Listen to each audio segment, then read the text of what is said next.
Hello friends, आपका स्वागत है हमारे यूट्यूब चैनल टारगेट विद ऑनिक में। मैं ऑनिक आपका स्वागत करता हूं। तो इसके पहले वीडियो में हम लोगों ने पाषाण काल के बारे में कुछ समझा था, जिसमें कि हम लोगों ने समझा था कि पाषाण काल को 3 भागों में बांटा जाता है। पूरा पाषाण, मध्य पाषाण, नव पाषाण। पाषाण काल, इसका नाम पाषाण काल क्यों पड़ा? क्योंकि इस समय पत्थरों का उपयोग होता था। आदि मानव विशेषकर इस समय पत्थरों का उपयोग करते थे, इसलिए इसका नाम पाषाण काल पड़ा।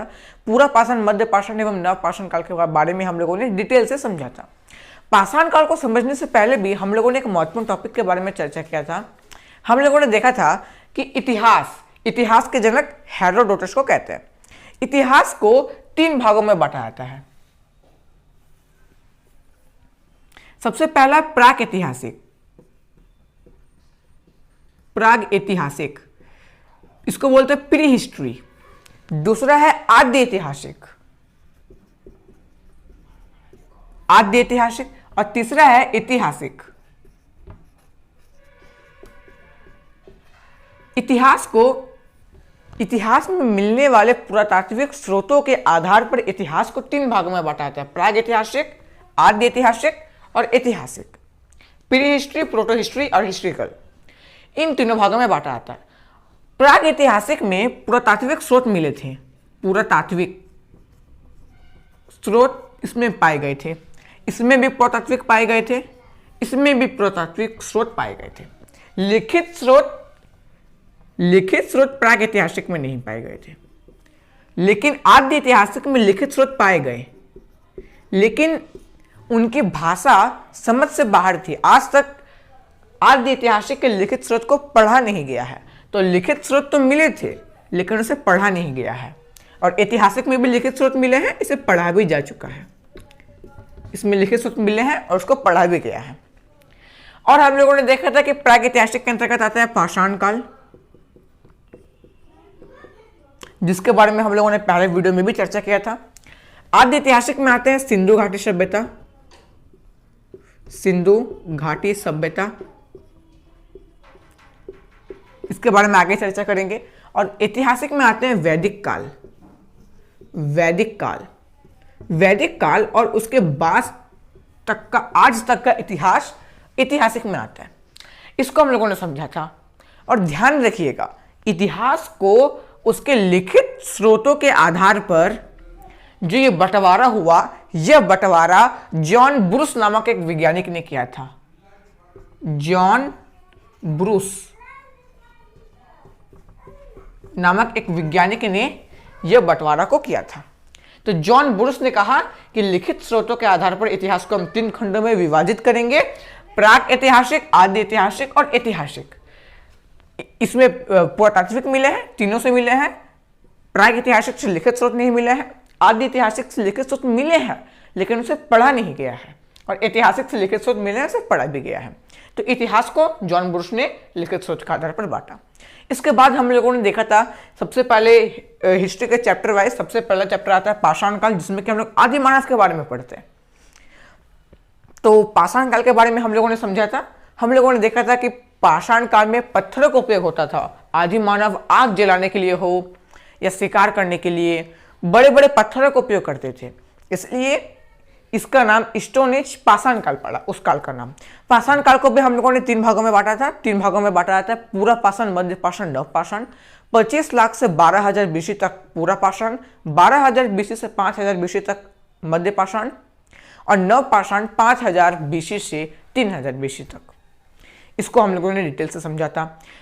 पूरा पाषाण में आग की खोज, मानव का कठोर जीवन, खाना बदोश थे उस समय मानव। सिर्फ जीवन का एकमात्र उद्देश्य था पेट भरना, खाद्य संग्राहक थे मानव पूरा पाषाण में। और उनका जीवन उस समय काफी कठोर था, घूम फिर के व्यवहार जीवन व्यतीत करते थे। मध्य पाषाण काल को माइक्रोलिथ कहा जाता है, क्योंकि उस समय पत्थरों का आकार थोड़ा छोटा हो गया था और बड़े बड़े पत्थरों का उपयोग होता था पूरा पाषाण में। मध्य पाषाण आते हुए जब आया तो पत्थरों का आकार थोड़ा छोटा हो गया, उसे माइक्रोलिथ कहते हैं। उसका टेक्निकल नाम है मध्य पाषाण काल का। मध्य पाषाण काल में कृषि की साक्ष्य मिलना प्रारंभ हो गया, पशुपालन का साक्ष्य मिलना प्रारंभ हो गया। अंतिम संस्कार की प्रथा बहुत सारे लाशों में देखी जा रही थी। जब नव पाषाण काल आया तो व्यवस्थित ढंग से पशुपालन, व्यवस्थित ढंग से कृषि, पहली बार मानव द्वारा आवास बनाया गया, पहली बार एक पशु को पाला गया, पहली बार पशु को पाला गया, इसका नाम था कुत्ता, सबसे प्रथम बार पाला गया। पहिया की खोज, तांबा की खोज, मृदभांड का निर्माण, तांबा की खोज होने के कारण ही नवपाषाण काल के अंतिम समय को ताम्र पाषाण काल के भी नाम से जानते हैं। ताम्र पाषाण काल का टेक्निकल नाम है चिलकोलित और नवपाषाण काल का टेक्निकल नाम है मेघालित। तो ये बहुत ही इंपॉर्टेंट टॉपिक सा आता है पाषाण काल के अंतर्गत, जिसको हम लोगों ने समझा था। तो हम लोगों ने पाषाण काल को लगभग समझ लिया था। पाषाण काल से का जो नवपाषाण काल है, जिसमें कृषि पशुपालन के बारे में भी अब हम लोग डिटेल्स में चर्चा करेंगे इस वीडियो में, और इस वीडियो में हमारा पाषाण काल कंप्लीट हो जाएगा। फिर हम लोग सिंधु घाटी सभ्यता को आगे पढ़ेंगे। तो जॉन ब्रूस ने इतिहास को लिखित स्रोत के आधार पर बांटा। फिर क्या हुआ, एक व्यक्ति आए जिनका नाम था क्रिश्चियन जॉन थॉमसन। क्या नाम था? Christian John Thomson. Christian John Thomson. Christian John Thomson ने कहा कि हम लोग इतिहास को लिखित स्रोत के आधार पर नहीं, बल्कि जो प्राप्त वस्तुएं हैं, पुरातात्विक वस्तुएं जो प्राप्त हुई है, उनके आधार पर बांटेंगे। जॉन ब्रूस ने इतिहास को लिखित स्रोत के आधार पर बांटा था और क्रिश्चियन जॉन थॉमसन ने इतिहास को मिलने वाले पुरातात्विक वस्तुओं के आधार पर बांटा। जॉन ब्रूस के बंटवारे को तो हम लोगों ने समझ लिया। अब क्रिश्चियन जॉन थॉमसन जो कि मिलने वाले वस्तुओं के आधार पर इतिहास को बांटे थे, उसको भी हम लोग देख लेते हैं। थॉमसन ने कहा कि पाषाण काल में पत्थरों का उपयोग होता था, इसीलिए इस काल का नाम पाषाण काल ही दिया उन्होंने। तो जॉन ब्रूस ने भी पाषाण काल दिया था, थॉमसन ने भी इसका नाम पाषाण काल ही दिया, इसका नाम पाषाण काल ही दिया। जॉन ब्रूस ने आदि ऐतिहासिक का एक उदाहरण दिया था, सिंधु घाटी सभ्यता। ऐसा काल जिसमें लिखित स्रोत मिले हैं लेकिन उसे पढ़ा नहीं गया है, उसका नाम दिया था सिंधु घाटी सभ्यता, जॉन ब्रूस ने। थॉमसन ने कहा कि हम लोग लिखित स्रोत के आधार पर नहीं, क्या मिला है, तो इस समय पत्थर मिला था, इसलिए पाषाण का नाम दिया। विशेषकर सिंधु घाटी सभ्यता में कांसे का उपयोग होता था, कांसे का, तो इसलिए थॉमसन ने इसका नाम दिया कांस्य युगीन, कांस्य युगीन। और ऐतिहासिक काल में विशेषकर लोहा का उपयोग होता था, तो थॉमसन ने ऐतिहासिक काल का नाम दिया लोह युगीन, लोह युगीन। तो जॉन ब्रूस के बंटवारा को हम लोगों ने समझा, पाषाण काल, सिंधु घाटी सभ्यता, और वैदिक काल जो कि लिखित स्रोत के आधार पर उन्होंने बांटा था। और जॉन ब्रूस का बंटवारा और क्रिश्चियन जॉन थॉमसन ने इतिहास को मिलने वाले वस्तुओं के आधार पर बांटा, किसमें? पाषाण काल, कांस्य युगीन और लोह युगीन में। तो इनके बंटवारे को भी आपको ध्यान रखना है।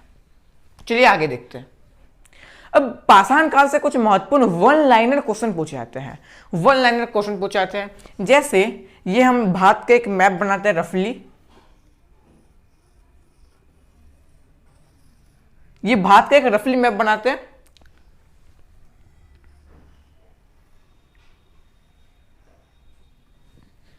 ये भारत के कुछ वन लाइनर क्वेश्चन भी पूछे जाते हैं पाषाण काल से, ध्यान दीजिए। भारत के इस दक्षिण पूर्वी बंगाल की खाड़ी से सटकर जो तट है, वहां पर अभी एक शहर है जिसका नाम है चेन्नई, जिसका प्रारंभिक नाम था मद्रास। तो मद्रास में एक स्थान है पल्लव रन।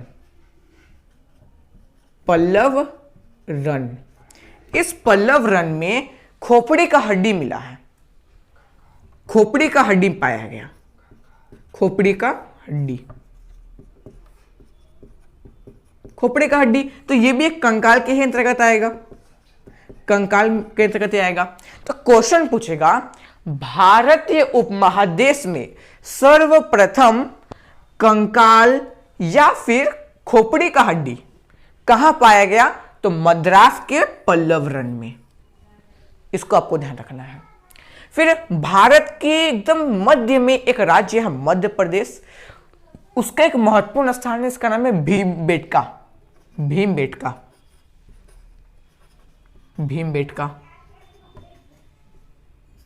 इस भीमबेटका में चित्र मिला है, आदि मानव द्वारा बनाया गया चित्र। और ये जो चित्र था ये पाषाण काल का चित्र है, नव पाषाण काल का चित्र है। और इस चित्र में विशेषकर एक शिकार का दृश्य दिखाया गया है, शिकार का दृश्य,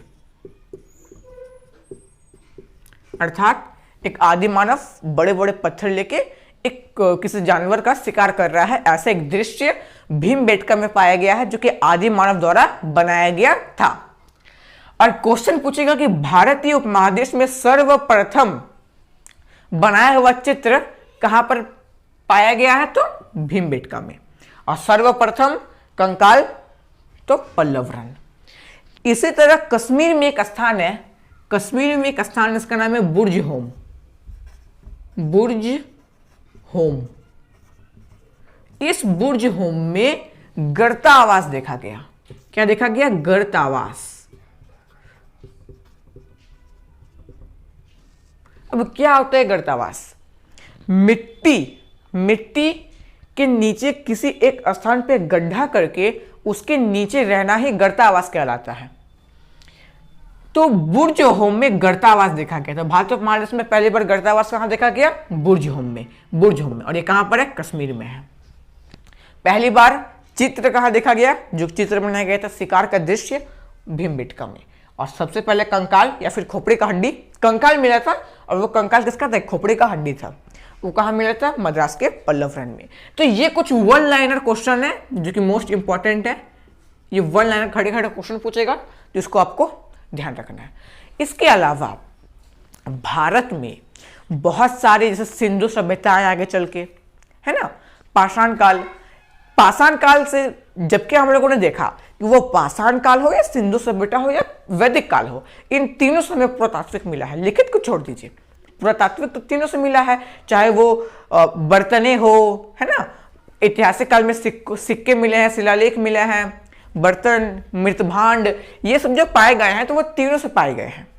तो तीनों से, जबकि तीनों काल से पाए गए हैं पुरातात्विक, तो पूरे दुनिया में बहुत सारे देश हैं, बहुत सारी सभ्यताएं विकसित हुई हैं, जैसे मेसोपोटामिया की सभ्यता, रोम की सभ्यता, चीन की सभ्यता, वांगवो नदी की सभ्यता, भारत में विशेषकर सिंधु नदी की सभ्यता जो कि बहुत बड़ी सभ्यता थी, रोम की सभ्यता, स्पार्टा की सभ्यता।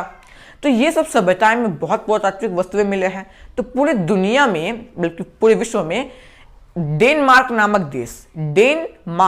नामक देश में एक संग्रहालय बनाया गया जिसका नाम है कोपेनहेगन।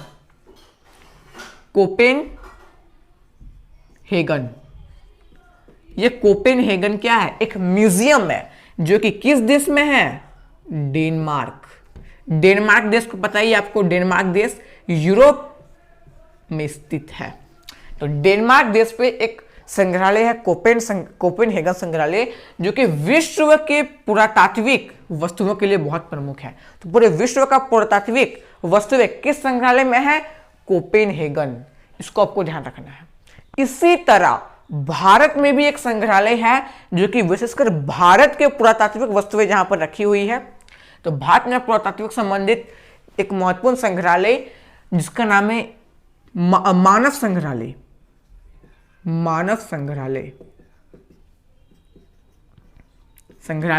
जिसका अभी नाम बदल दिया गया है और नाम कर दिया गया है इंदिरा गांधी मानव संग्रहालय। तो भारत में है इंदिरा गांधी मानव संग्रहालय। क्या? इंदिरा गांधी मानव संग्रहालय। और ये भोपाल में है। भोपाल तो मध्य प्रदेश में है ही, आप पता ही आपको, मध्य प्रदेश। तो मध्य प्रदेश के भोपाल में मानव संग्रहालय भारत का पुरातात्विक के लिए प्रसिद्ध है और विश्व के डेनमार्क नामक देश में कोपेनहेगन म्यूजियम पूरे विश्व के पुरातात्विक के लिए प्रमुख है। इसको आपको ध्यान रखना है। इसके अलावा अब जो पुरातात्विक वस्तुएं मिली है वो खुदाई के दौरान प्राप्त हुई। ऐसा तो नहीं है कि कोई बाहर की वस्तुएं थी जो खुदाई के दौरान ना मिली उसको पुरातात्विक वस्तुएं कहा गया, नहीं, खुदाई के दौरान ही पुरातात्विक वस्तुएं प्राप्त हुई है।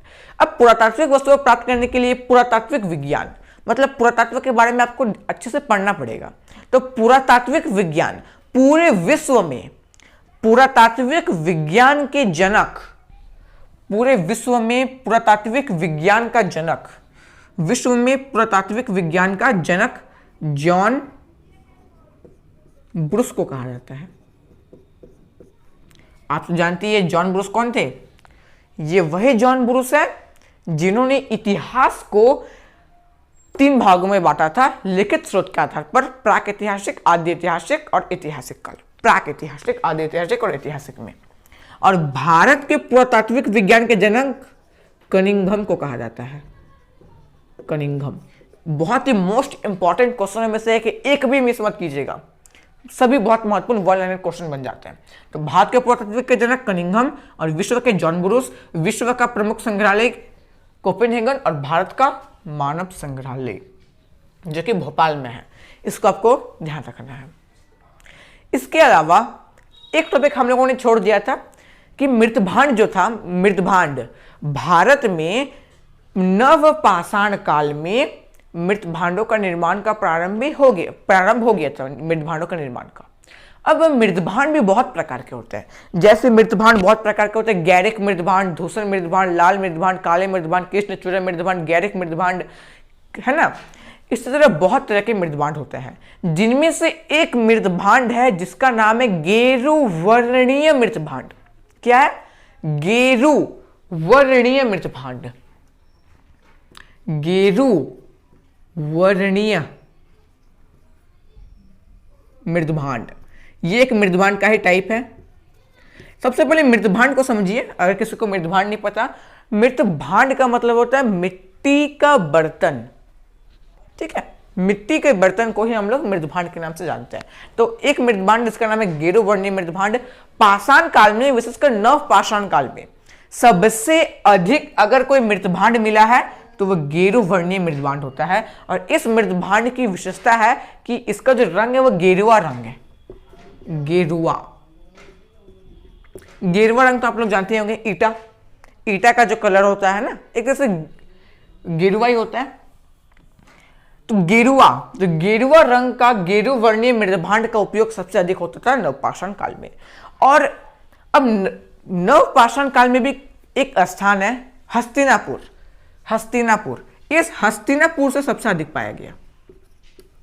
हस्तिनापुर, जैसे एक उदाहरण दे आपको, भारत की साड़ियां बहुत महत्वपूर्ण है, साड़ियां बहुत फेमस है, और उसमें से भी सबसे अधिक फेमस है बनारस की साड़ियां, है कि नहीं है।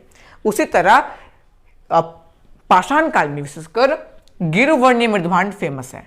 इसमें भी भारत के किस स्थान में सबसे ज्यादा फेमस है, या फिर भारत के किस स्थान में सबसे अधिक गेरुवर्णीय मृतभांड देखे गए हैं, तो हस्तिनापुर से देखे गए हैं। इसको भी ध्यान रखिएगा। तो ये कुछ महत्वपूर्ण वन लाइनर क्वेश्चन बन जाते हैं जिनको आपको ध्यान रखना है, इसको आप ध्यान रखेंगे। अब हम लोगों ने देखा था कि मध्य पाषाण काल से कृषि के साक्ष्य मिलना प्रारंभ हो गए थे, लेकिन क्या वह कृषि सुव्यवस्थित थे? नहीं। मध्य पाषाण काल से कृषि के साक्ष्य मिलना जरूर प्रारंभ हुए, लेकिन वह अव्यवस्थित कृषि थी। जब नव पाषाण काल में कृषि होता था तो वह सुव्यवस्थित ढंग से होता था, नव पाषाण काल में सुव्यवस्थित ढंग से, और मध्य पाषाण काल में अव्यवस्थित ढंग से होता था। तो क्यों ना कृषि के बारे में एक टॉपिक ले लें हम लोग, कृषि को एक बार डिटेल से समझ लेते हैं, तो कृषि को हम लोग खत्म कर देंगे। तो चलिए कृषि को एक बार डिटेल से हम लोग समझ लेते हैं। कृषि अर्थात खेती। हम लोग जानते हैं कि भारतीय उपमहाद्वीप में मध्य पाषाण काल से कृषि का साक्ष्य मिलना प्रारंभ हो गए थे। तो मध्य पाषाण काल के कुछ ऐसे स्थान को देख लेते हैं जहां पर कृषि का साक्ष्य मिलना प्रारंभ हुआ मध्य पाषाण काल से।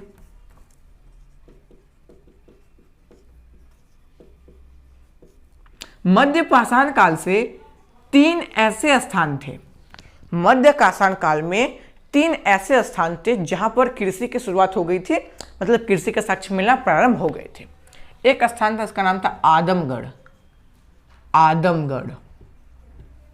यह आदमगढ़ मध्य प्रदेश में है। एक था बागौर, यह बागौर राजस्थान में है। और एक था सराय बहादुरगढ़,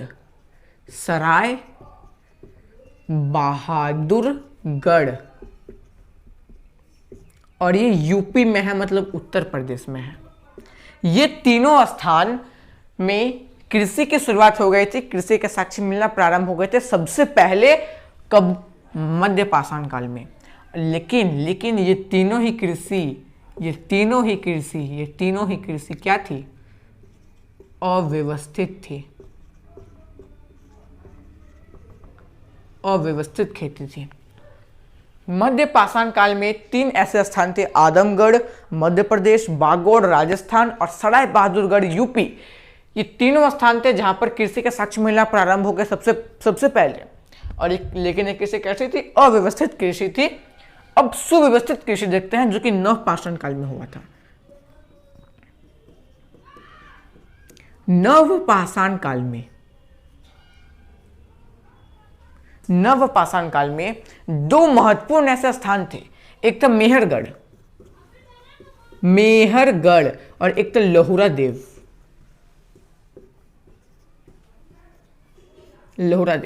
और एक था कोल्डिहवा।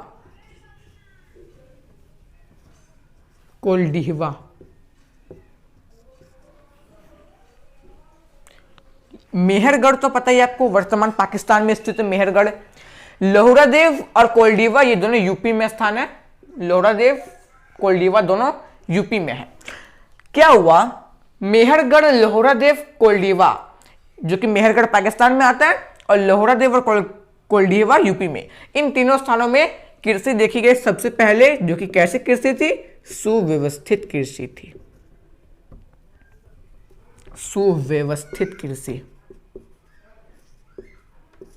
सुव्यवस्थित कृषि। तो सबसे क्वेश्चन समझिए, क्वेश्चन पूछेगा अगर कि भारतीय उपमहादेश में सबसे पहले कृषि के साक्ष्य मिलना कहाँ प्रारंभ हुए? इन तीनों में से ऑप्शन में जो रहेगा उसको टिक करना है, क्योंकि वहां तो बोला नहीं है ना कि सुव्यवस्थित बोला जाए व्यवस्थित, सिर्फ पूछेगा सबसे प्रारंभ साक्ष्य, तो इन तीनों में से जो ऑप्शन में रहेगा उसको।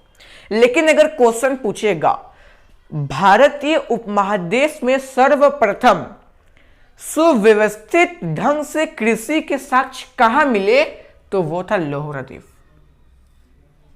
मेहरगढ़ में जो, ध्यान दीजिए, मेहरगढ़ में भी कृषि हुआ, लोहरा देव में भी कृषि हुआ, कोल्डिहवा में भी कृषि हुआ, लेकिन हर जगह में अलग अलग फसल हुआ। जैसे आप समझिए, इंडिया में अभी बहुत तरह के फसलें हैं, लेकिन क्या हर जगह में हर फसल होता है? जैसे भारत के पूर्वी दिशा में, बंगाल साइड में आपको चावल देखने को मिल जाएगा बहुत, उत्तर भारत में गेहूं मिल जाएंगे, पश्चिम भारत में ज्वार बाजरा विशेषकर देखने को मिल जाएगा फसलों में, और दक्षिण भारत में कपास, कॉफी का भी खेती होता है ना, दार्जिलिंग की तरफ चाय कॉफी की खेती होती है विशेषकर। तो भारत के विभिन्न प्रांतों में विभिन्न फसलें की कृषि होती है। उसी प्रकार पाषाण काल में 3 प्रमुख फसलों की खेती होती थी, गेहूं, जौ, धान। ये 3 ही महत्वपूर्ण थे, गेहूं, जौ, धान। तो मेहरगढ़ से विशेषकर गेहूं की कृषि देखी गई थी। मेहरगढ़ में क्या देखा गया था? गेहूं। लोहरा देव में चावल और कोल्डिहवा में भी चावल देखा गया था। कोल्डिहवा में भी चावल, लोहरा देव में भी चावल और मेहरगढ़ में गेहूं।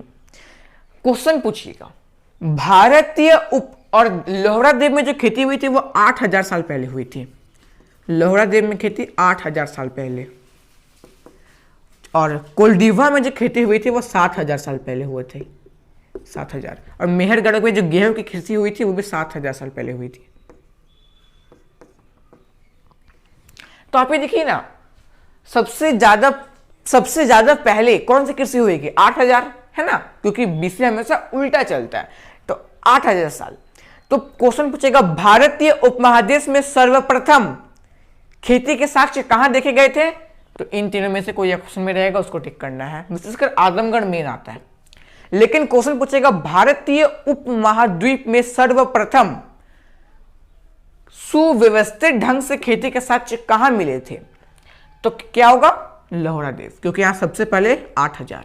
अगर लोहरा देव ऑप्शन में नहीं है तब हम मानेंगे मेहरगढ़ को, और अगर मेहरगढ़ भी ऑप्शन में नहीं है तब टिक करेंगे कोल्डिहवा को। क्लियर है? अगला क्वेश्चन, भारतीय उपमहादेश में सर्वप्रथम गेहूं के साक्ष्य कहां मिले थे? भाई साहब इन दोनों में से जो चावल मिला था, गेहूं एक ही से मिला है, मेहरगढ़। तो गेहूं जहां देख ले सर्वप्रथम गेहूं, सब छोड़िए, सबसे पहले मेहरगढ़ को टिक कर दीजिए, कोई आंसर गलत नहीं होने वाला। लेकिन क्वेश्चन पूछेगा भारतीय उपमहादेश में सर्वप्रथम चावल के साक्ष्य कहां मिले? तो लोहरादेव। भारतीय उपमहादेश में सर्वप्रथम कृषि लोहरादेव, सुव्यवस्थित ढंग से, और सर्वप्रथम चावल की खेती सुव्यवस्थित ढंग से, वो भी लोहरादेव। लेकिन अगर बाई चांस लोहरादेव ऑप्शन में नहीं दिया और क्वेश्चन पूछा है भारतीय उपमहादेश में सर्वप्रथम चावल का साक्ष्य कहां मिले, लोहरादेव ऑप्शन में नहीं है, तब मेहरगढ़ को मारेंगे नहीं, क्योंकि मेहरगढ़ में तो गेहूं का हुआ है ना, तो चावल का गला कहां हुआ है? चावल का हुआ है कोल्डीहवा, तब हम मानेंगे कोल्डीहवा को। सर्वप्रथम गेहूं के साक्ष्य मेहरगढ़, सर्वप्रथम चावल के साक्ष्य लोहरादेव, ठीक है। और अगर लोहरादेव ऑप्शन में नहीं है तब हम लोग कोल्डीहवा को, और सर्वप्रथम सुव्यवस्थित ढंग से साक्ष्य तो लोहरादेव, ये ऑप्शन में नहीं है तो मेहरगढ़, और मेहरगढ़ भी नहीं है तब कोल्डीहवा। मैं ऐसे इसलिए बता रहा हूं क्योंकि बहुत बार एग्जाम में क्वेश्चन पूछा गया कि भारतीय उपमहादेश में सर्वप्रथम सुव्यवस्थित ढंग से कृषि के साक्ष्य कहां मिले हैं, ऑप्शन में लोहरादेव है ही नहीं, ऑप्शन में मेहरगढ़ है ही नहीं, कंफ्यूज हो जाएंगे ना, इसलिए मैं सबको बताते चल रहा हूं। और ध्यान रखिएगा, सर्वप्रथम गेहूं चावल तो देख लिए, जौ कहां गया? जौ किधर गया? तो सर्वप्रथम जौ जो है वो मिला था ईरान से, यहां भी 7000 साल पहले कृषि हुई थी, ठीक है। सर्वप्रथम जौ ईरान, 7000 साल पहले खेती हुई थी। आई थिंक आप कृषि को अच्छे से समझ लिए होंगे। और यहां एक और महत्वपूर्ण प्रश्न आ जाता है, ये जो आदमगढ़ है ना, यहां पर खेती का साक्ष्य मिलना प्रारंभ हो गया, लेकिन वो अव्यवस्थित था, क्लियर है। और कहां कब हुई थी कृषि? मध्यपाषाण काल में। और ये सब कृषि कब हुई थी? नवपाषाण काल में। अब आपको एक डाउट आ रहा होगा कि नवपाषाण काल जो है, इसका जो समय काल है ना, नवपाषाण काल का जो समय काल है वो है 5 के लिख रहा हूं, के मतलब होता है 1000, आपको पता ही होगा। तो 5000 BC से 3000 BC तक, ठीक है। लेकिन ये तो 7000 साल पहले, और मध्यपाषाण काल का है 12000 से 5000 BC। मध्यपाषाण काल का है 12000 से, मध्यपाषाण काल का है 12000 से 5000। तो ये तो 7000 है, ये भी 7000 है, कहां गया? ये भी 8000 है, ये भी 7000 है, ये भी 7000 है। तो ये तो मध्यपाषाण काल में आना चाहिए ना, इसको हम लोग नवपाषाण काल में क्यों लिख रहे हैं जबकि इसका 5000 से 3000 तक है? तो इसका एक जीता जाता उदाहरण आज आप देख सकते हैं। जैसे आज आप दिल्ली मुंबई चल जाइए, वहां पर कितना डेवलपमेंट हुआ है। वहीं कोई गांव में चल जाइए, आपको लगेगा कि नवपाषाण मतलब कि पाषाण काल में जी रहे वे लोग। मतलब कि एक ही समय में भारत में 2 अलग अलग ढंग से लोग रहते हैं। एक तरफ बहुत बहुत हाई लेवल का है, एक तरफ लो लेवल का, ऐसे गांव में है ना, उतना डेवलपमेंट नहीं है। उसी प्रकार एक साथ 2 कालखंड चल सकते हैं। मध्य पाषाण काल जो है, इसका समाप्ति 5000 में हुआ और ये 5000 में शुरू हो गया। लेकिन नव पाषाण काल का झलक 8000 9000 से ही देखी जा रही थी। अर्थात एक समय में 2 कालखंड चल सकते हैं, इसको आपको क्लियर रखना है। तो आंसर दीजिए, भारतीय उपमहादेश में सर्वप्रथम कृषि लोहरादेव। भारतीय उपमहादेश में सर्वप्रथम चावल का कृषि लोहरादेव। ऑप्शन में नहीं है तो कोल्डीहवा मारेंगे। भारतीय उपमहादेश में सर्वप्रथम गेहूं मेहरगढ़ और सर्वप्रथम जौ ईरान। आई थिंक आपको कृषि का टॉपिक पूरा क्लियर हो गया होगा। और सर्वप्रथम पशुपालन के साक्ष्य, पशुपालन के सर्वप्रथम साक्ष्य आदमगढ़। देखिए, आदमगढ़ से कृषि के साक्ष्य मिलना भी प्रारंभ हो गए, लेकिन वह अव्यवस्थित थी। और आदमगढ़ में भारतीय उपमहादेश में सर्वप्रथम पशुपालन के साक्ष्य कहां मिले, पशुपालन का, तो वो भी आदमगढ़। लेकिन क्या वो पशुपालन सुव्यवस्थित एक अच्छे ढंग से होगा? नहीं होगा, क्योंकि तो स्टार्टिंग ही हो रहा है ना, पहले साक्ष्य मिल रहा है ना। आई थिंक आपको ये पशुपालन और कृषि अच्छे से समझ में आ गया होगा। इसके अलावा एक और महत्वपूर्ण क्वेश्चन पूछता है, मेहरगढ़ ये एक ऐसा जगह स्थान है, मेहरगढ़, जैसे इतिहास प्रागैतिहासिक, आद्य ऐतिहासिक, ऐतिहासिक, है ना। इजी के लिए हम बोलते हैं पाषाण काल, सिंधु घाटी सभ्यता, वैदिक काल, है ना। मेहरगढ़ एकमात्र ऐसा स्थान है, मेहरगढ़ एकमात्र ऐसा स्थान है जो कि तीनों कालखंड में देखने को मिला है। तो आई थिंक आप पशुपालन और जो महत्वपूर्ण टॉपिक्स मैंने बोला और इसके बारे में आप लोग समझ चुके होंगे। इसके अलावा एक और महत्वपूर्ण क्वेश्चन पूछते हैं, तो उसको भी हम यही बता दिया जाए। चलिए, मध्य पाषाण काल में दो स्थान और मिले हैं, एक का नाम है महदहा और एक का नाम है दमदमा। ये दोनों स्थान कब के हैं? ये मध्य पाषाण काल में है, मध्य पाषाण काल। महदहा में हड्डी के औजार मिले हैं, हड्डी के औजार, और दमदमा में शव मिले हैं, शव मतलब लाशों का ढेर।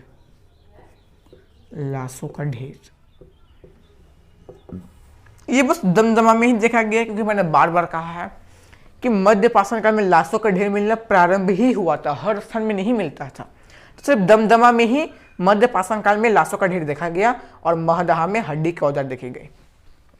तो आई थिंक ये टॉपिक पूरी तरह से पाषाण काल आपको समझ में आ गया होगा। पाषाण काल यहीं समाप्त होता है।